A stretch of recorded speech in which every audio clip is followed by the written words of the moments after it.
بسم اللہ الرحمن الرحیم. Prince Charles of Wales and the Duchess Camilla of Cornwall, honourable heads of government of Commonwealth countries and observers, the Right Honourable Patricia Scotland, Secretary General of Commonwealth, Excellencies, ladies and gentlemen, Assalamu alaikum, good morning from Pakistan. Although I am not able to be among you in person, it is my honor to address this august gathering of Commonwealth family.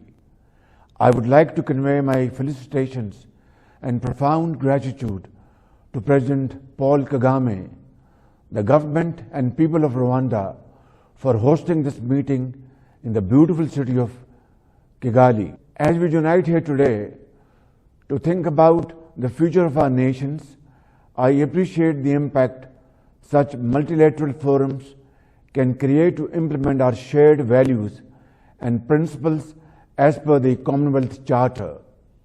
Excellencies, more than 60% of the total population of Commonwealth countries comprises of youth, which holds the future of our world in its hands. Further, with the increased role of technology and use of digital medium, we have come to realize that digital transformation is the key to achieve innovative, inclusive, and sustainable growth.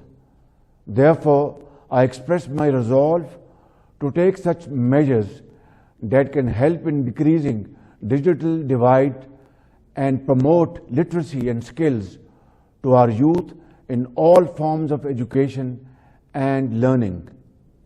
With immense pride, I take this opportunity to announce that Pakistan has been given the honor to host the 10th Commonwealth Youth Ministers meeting at its federal capital, Islamabad, in January 2023.